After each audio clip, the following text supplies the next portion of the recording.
खेल दिवस के इस अवसर पर हॉकी के जादूगर मेजर ध्यानचंद जी को अपनी श्रद्धांजलि अर्पित करता हूँ।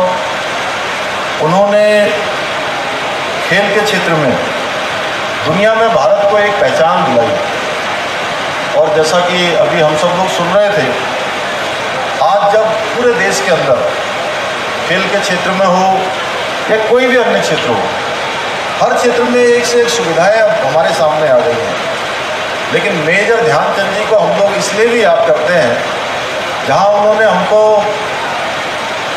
तमाम कप जिताने का काम किया, वहीं उन्होंने एक आदर्श हमारे सामने प्रस्तुत किया कि जीवन में चाहे कितने भी अभाव क्यों न हो, जीवन में कितनी भी समस्याएं क्यों न हो, अगर इच्छा शक्ति मजबूत है तो कोई शक्ति आपको आगे बढ़ने से नहीं रोक सकती, कोई शक्ति आपको अच्छा प्रदर्शन करने से नहीं रोक सकती।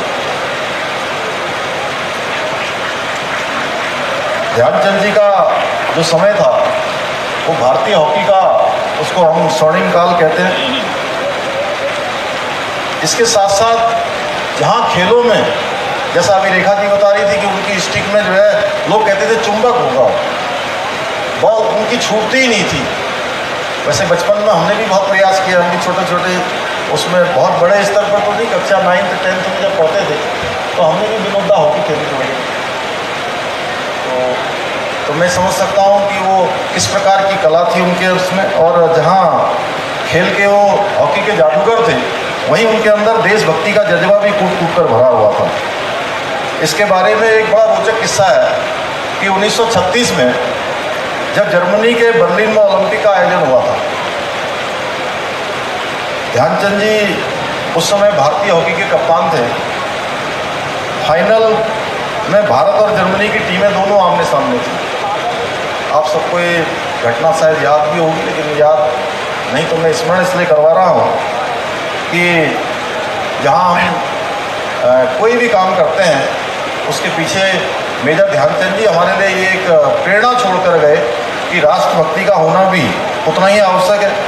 तो पहले हाफ में जर्मनी 1-0 से आगे हो गया और दूसरे हाफ में मेजर ध्यानचंद जी ने, जहां भारत को आखिर में फाइनल में 8-1 से जिताने में उन्होंने कमाल कर दिया उस मैच में।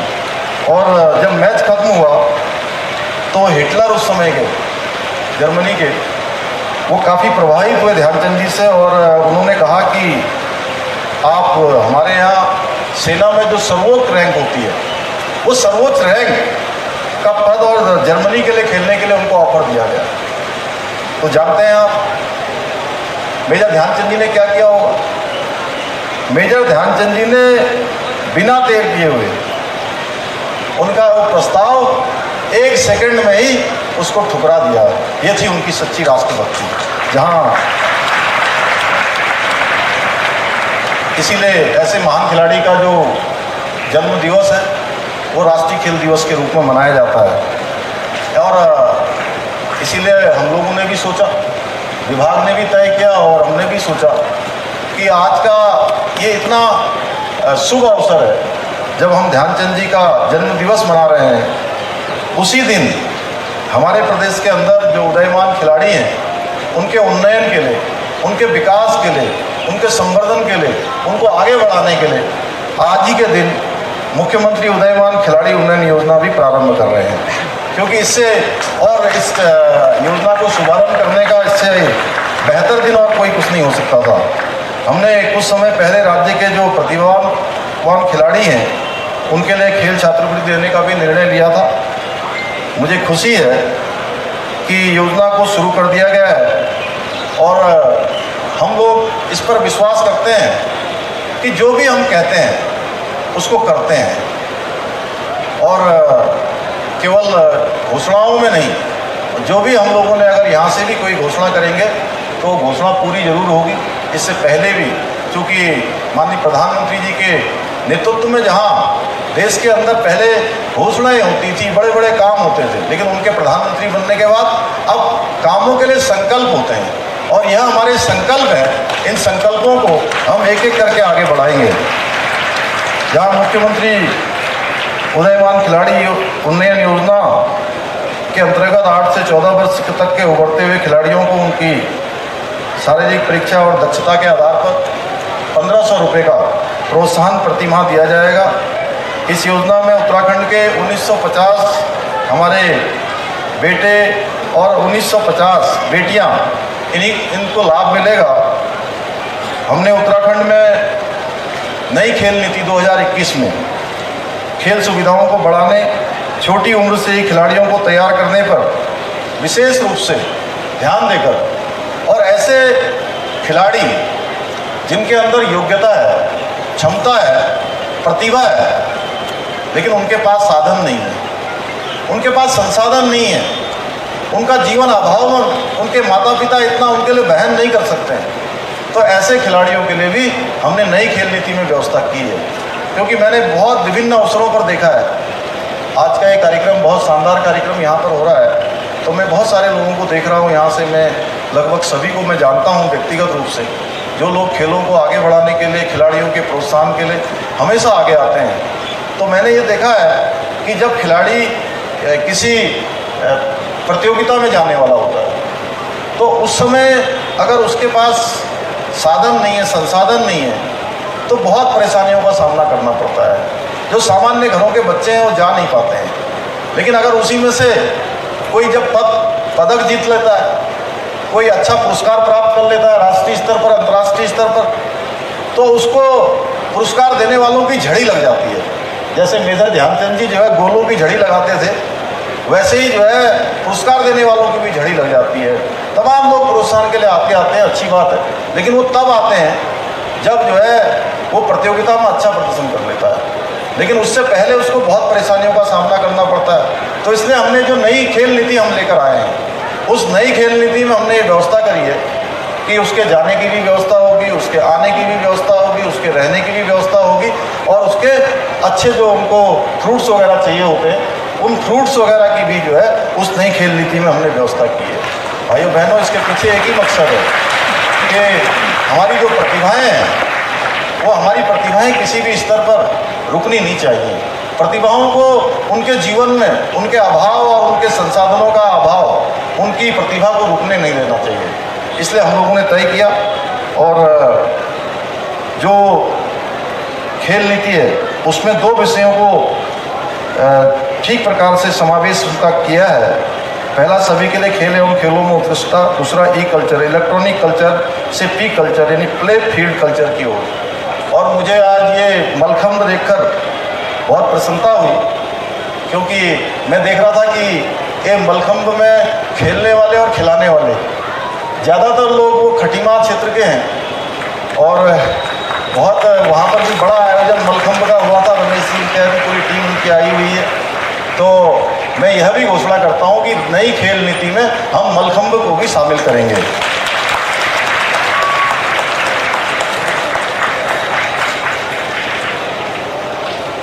नई खेल नीति में जहाँ 8 वर्ष से ही पहचानने उनको तराशने हेतु प्रतिभा श्रृंखला विकास योजना, फिजिकल स्पोर्ट्स एपिटाइट टेस्ट को लागू किया जाएगा। उच्च प्राथमिकता वाले खेलों हेतु सेंटर ऑफ एक्सीलेंस स्थापित किए जाएंगे, और निकट भविष्य में मुख्यमंत्री खिलाड़ी प्रोत्साहन योजना भी हम लाएंगे। इस योजना के तहत 14 से 23 वर्ष तक के जो भी हमारे होनहार बच्चे होंगे, खिलाड़ी होंगे, उनको खेलों के क्षेत्र में छात्रवृत्ति प्रदान की जाएगी। इसके अलावा खेल किट, स्पोर्ट ट्रैक सूट या उन्नत सुविधाएं दी जाएंगी। खिलाड़ियों को सम्मान व आउट ऑफ टर्न नियुक्ति के लिए राज्य खेल पुरस्कार तथा देवभूमि उत्तराखंड खेल रत्न, देवभूमि उत्तराखंड द्रोणाचार्य पुरस्कारों के साथ ही हिमालय खेल रत्न पुरस्कार भी प्रदान किया जा रहा है। राज्य की सेवाओं में उच्च स्तर पर आयोजित प्रतियोगिताओं में जहां स्वर्ण पदक विजेताओं को समूह ख एवं दौड़ में चयनित विभागों के चयनित पदों पर आउट ऑफ टर्न नियुक्ति प्रक्रिया को भी, जो काफ़ी कठिन थी और थोड़ा उसमें कॉम्प्लिकेटेड थी, उसको भी उसका सरलीकरण किया जा रहा है। क्योंकि हमने केवल खेलों के क्षेत्र में ही नहीं, आज हम उत्तराखंड के हर क्षेत्र में हमने एक मंत्र दिया है, सरलीकरण, समाधान और निस्तारण, जिसमें कि सारी जो भी व्यवस्थाएं चल रही हैं, जो भी काम सरकार के पास आ रहे हैं, अधिकारी गणों के पास आ रहे हैं, शासन प्रशासन में आ रहे हैं, उन सबको सरलीकरण कैसे हो। यानी कि कोई काम के लिए अगर कोई व्यक्ति आता है, कोई ज़रूरतमंद आता है, कोई फरियादी आता है, तो हमारे जो अधिकारीगण हैं, जो उस काम को करने वाले सक्षम अधिकारी हैं, उनके पास ना करने के 100 बहाने ना हो, बल्कि उनके पास पहले से ही उस काम को करने के 100 रास्ते हों। इस प्रकार से हमने सरलीकरण का मंत्र इसमें हमने लागू किया है। दूसरा है कि कोई भी समस्या आती है तो उसका समाधान हो, उसके समाधान की प्रक्रिया हो। और तीसरे नंबर पर लंबे समय तक जो पत्रावलियाँ रखी जाती हैं, आप लोगों ने देखा होगा, पत्रावलियाँ चलती रहती हैं, सालों साल बीत जाते हैं, दशकों बीत जाते हैं। इसलिए हमने कहा कि अब इसका ये दशक नहीं बीतेंगे, अब जो भी पत्रावलियाँ आएंगी उसको सरलीकरण किया जाएगा, उसका समाधान किया जाएगा और अंत में उस पत्रावली का निस्तारण भी किया जाएगा। नो पेंडेंसी के आधार पर इस काम को हम लोग आगे बढ़ा रहे हैं। खिलाड़ियों के पुरस्कार राशि में भी हमने वृद्धि की है। जो नई खेल नीति है उसमें राष्ट्रीय और अंतर्राष्ट्रीय स्तर के पदक विजेताओं को जहां देय नगद पुरस्कार धनराशि से लगभग पहले की तुलना में उसमें 100% हमने वृद्धि की है। इसी प्रकार जो हमारे कोच है, प्रशिक्षक है, उनकी भी धनराशि में वृद्धि की है। दिव्यांग खिलाड़ियों को भी सामान्य खिलाड़ियों की भांति समान अधिकार इसमें प्रदान किए गए हैं। जो राज्य परिवहन निगम की बसें हैं उसमें राष्ट्रीय अंतर्राष्ट्रीय स्तर के खिलाड़ियों को राज्य, राष्ट्रीय, अंतर्राष्ट्रीय प्रतियोगिताओं तथा प्रशिक्षण शिविरों में प्रतिभाग करने हेतु राज्य परिवहन की बसों में निःशुल्क यात्रा हेतु सुविधा उपलब्ध कराई जाएगी। शैक्षणिक संस्थानों में स्पोर्ट्स कोटा, राज्य के शैक्षणिक, तकनीकी एवं विश्वविद्यालय आदि में प्रवेश हेतु 5% का जो खेल कोटा है वह भी हम लोग उपलब्ध कराएंगे। उस दिशा में भी हम लोग काम कर रहे हैं। इसके अलावा जो हमारा रायपुर का स्पोर्ट्स कॉलेज है, इस रायपुर के स्पोर्ट्स कॉलेज को अंतर्राष्ट्रीय स्तर का स्पोर्ट्स विश्वविद्यालय बनाने के भी प्रयास हमारे सरकार की तरफ से चल रहे हैं। इससे कि आने वाले समय में एक बड़ा केंद्र जो रायपुर का हमारा स्पोर्ट्स कॉलेज है वो अंतर्राष्ट्रीय स्तर का स्पोर्ट्स विश्वविद्यालय के नाम से जाना जाएगा। उस दिशा में लगातार हमारे प्रयास हैं। खेल छात्रावासों के खिलाड़ियों को दैनिक भत्ता 175 रुपये से बढ़ाकर 225 रुपये प्रति छात्र किया गया है। ग्रामीण स्तर पर हमने कहा है कि सभी जितनी भी हमारी ग्राम सभाएं हैं उन सभी ग्राम सभाओं में एक ओपन जिम खोला जाएगा। यह घोषणा भी मैंने वीर चंद्र सिंह गढ़वाली जी की पुण्यतिथि के अवसर पर थैलीसैंण विधानसभा में की थी, फीटसैंण में जहां उनका जन्म हुआ था, जन्म स्थान है, उस कार्यक्रम में। और उसके लिए ग्रामीण स्तर पर ऊपर जिम के लिए 10 करोड़ रुपए का बजट का प्रावधान हमने नए बजट में कर दिया है। इसका आज जहां हर क्षेत्र में हम आगे बढ़ रहे हैं, आज हर क्षेत्र में भारत का मान सम्मान, स्वाभिमान बढ़ा है, भारत की पहचान बढ़ी है। 2014 से पहले जैसा आदरणीय विनोद चमोली जी कह रहे थे, भारत को पूरी दुनिया के लोग एक पिछलक्कू भारत के रूप में हमारी पहचान होती जा रही थी, एक दप्पू भारत के रूप में पहचान होती जा रही थी। पिछले 8 सालों में हमारे देश के यशस्वी प्रधानमंत्री मोदी जी के नेतृत्व में आज भारत एक समृद्ध भारत, एक समर्थ भारत, एक शक्तिशाली भारत और एक ऐसा भारत जो हर क्षेत्र में आज दुनिया का नेतृत्व करने वाला भारत बन रहा है। और ये भारत बनाने का काम हमारे देश के प्रधानमंत्री जी ने किया है। पूरा देश विशेष रूप से आज युवा शक्ति माननीय प्रधानमंत्री जी के साथ है। और मैं खिलाड़ियों में देखता हूँ कि प्रधानमंत्री जी कोई भी बड़ी प्रतियोगिता में जब हमारे खिलाड़ी भाग लेने जाते हैं तो उससे पहले उनसे बुलाकर बात करते हैं या फ़ोन से बात करते हैं। जब पदक प्राप्त कर लेते हैं तो उसके बाद फिर से प्राप्त करते हैं। अभी मैं देख रहा था लक्ष्य सेन हमारे यहाँ से किसी प्रतियोगिता में पदक जीतने के बाद आए तो वो जो है यहाँ से अल्मोड़ा की बाल मिठाई लेकर गया था। उसका जिक्र भी माननीय प्रधानमंत्री जी ने किया।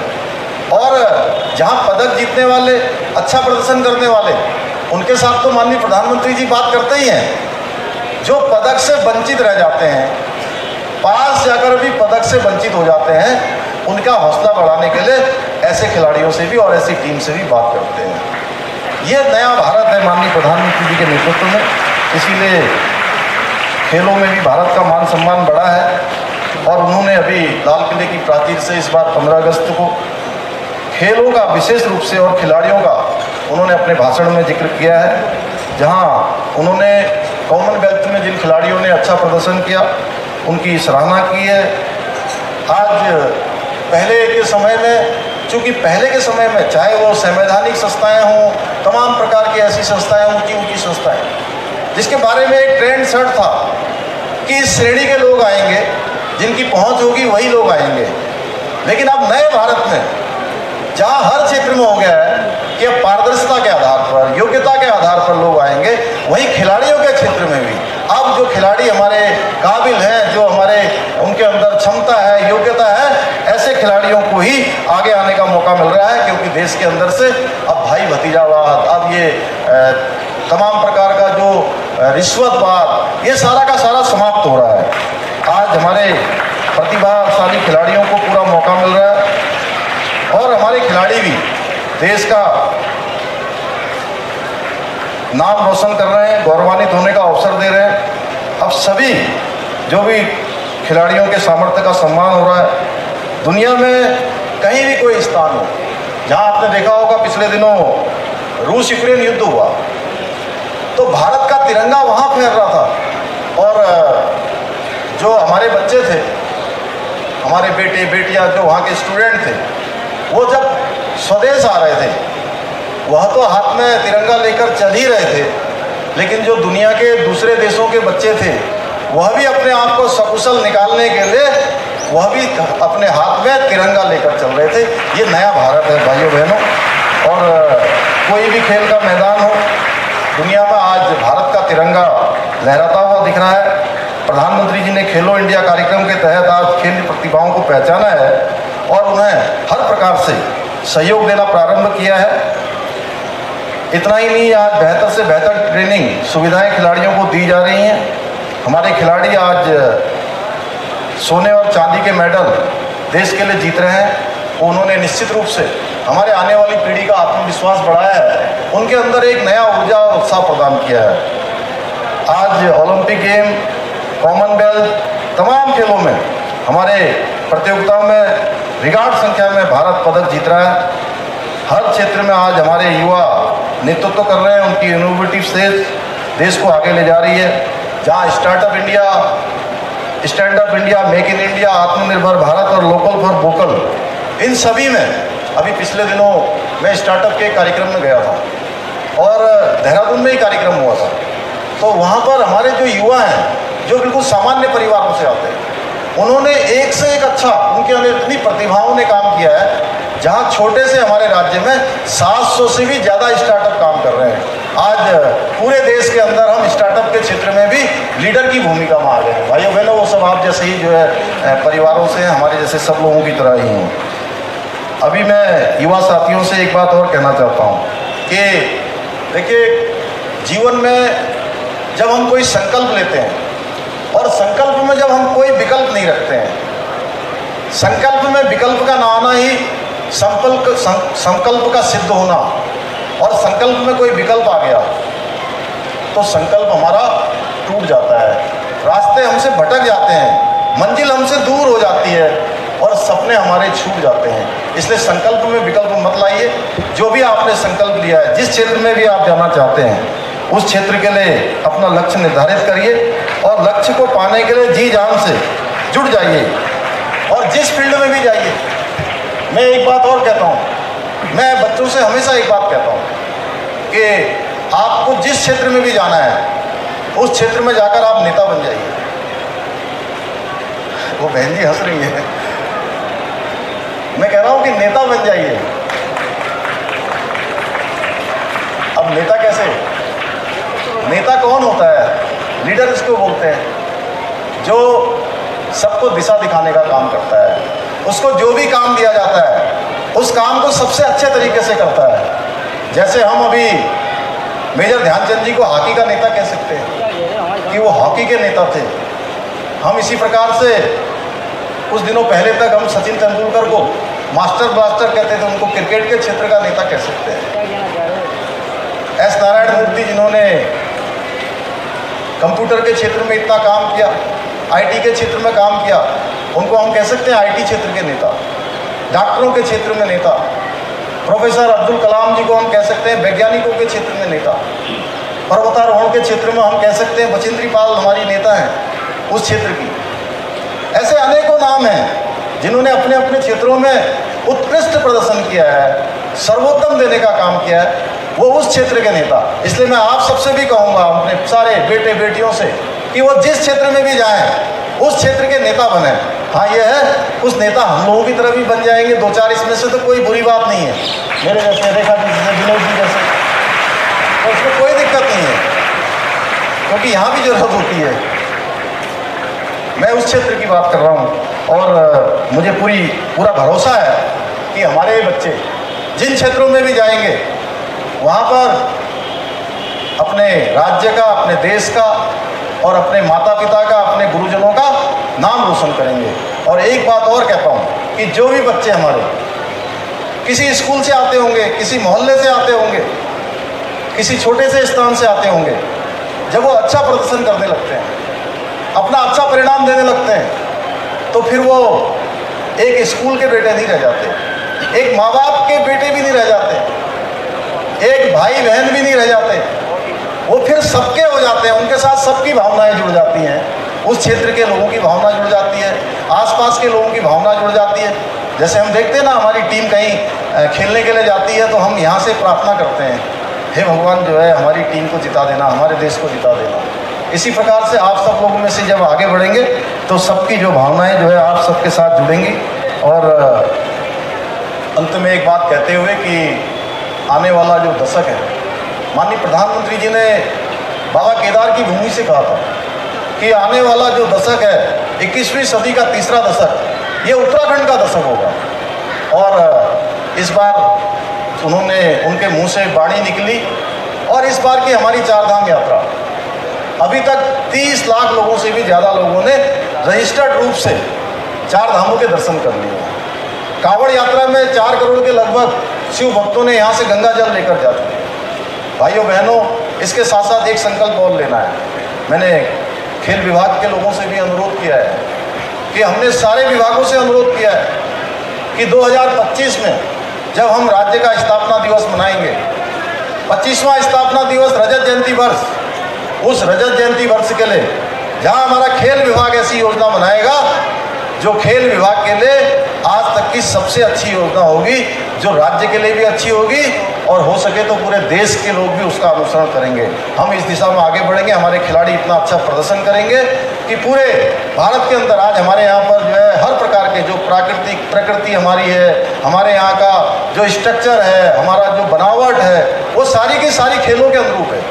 तो हम उस दिशा में भी आज संकल्प लेकर जाएंगे कि हर खेल फेडरेशन के लोगों से भी, अभी बीच में मैंने वार्ता करी थी, सब लोगों को आमंत्रित किया था एक दिन उनके सुझावों के लिए। एक विचारों की श्रृंखला हमने आयोजित की है। उस विचारों की श्रृंखला में मैंने उनसे अनुरोध किया कि आप सब लोग जरूर कोई न कोई योजना, ऐसी योजना बनाएं कि हम लोग केवल ढोल नगाड़ों के साथ ही रजत जयंती वर्ष न मनाएं। उस समय हमारे सामने कहने के लिए हो कि हमारे विभाग ने ये सबसे अच्छा काम किया है इस रजत जयंती वर्ष के लिए। और मुझे पूरा विश्वास है कि हम निश्चित रूप से रजत जयंती वर्ष के लिए बहुत अच्छा काम करेंगे और बहुत शानदार तरीके से हम रजत जयंती वर्ष मनाएंगे। इसके साथ साथ आज के अवसर पर आप सबका धन्यवाद करते हुए, खेल विभाग के अंतर्गत खेल प्रशिक्षकों की जो कमी को देखते हुए प्रत्येक जनपद के 8 विभागीय खेल प्रशिक्षकों की नियुक्ति की जाएगी भविष्य में, जिससे कि हमारे सभी लोगों को जो है प्रशिक्षण का, हमारे बेटे बेटियों को, हमारे सब खेल के क्षेत्र में जाने वालों को, जो उस क्षेत्र में आगे बढ़ना चाहते हैं, उनको प्रशिक्षण का अवसर मिले, उसलिए विभागीय खेल प्रशिक्षकों की भविष्य में नियुक्ति की जाएगी। इसके अलावा जैसा माननीय मंत्री जी ने कहा अभी कि खिलाड़ियों को त्वरित रूप से नियमानुसार वित्तीय लाभ दिए जाने हेतु मुख्यमंत्री खेल विकास निधि की स्थापना भी की जाएगी। खेल विभाग उत्तराखंड के कॉन्ट्रैक्ट प्रशिक्षकों को भारतीय खेल प्राधिकरण के कॉन्ट्रैक्ट प्रशिक्षकों को देय मानदेय के अनुसार उनके मानदेय में भी बढ़ोतरी की जाएगी।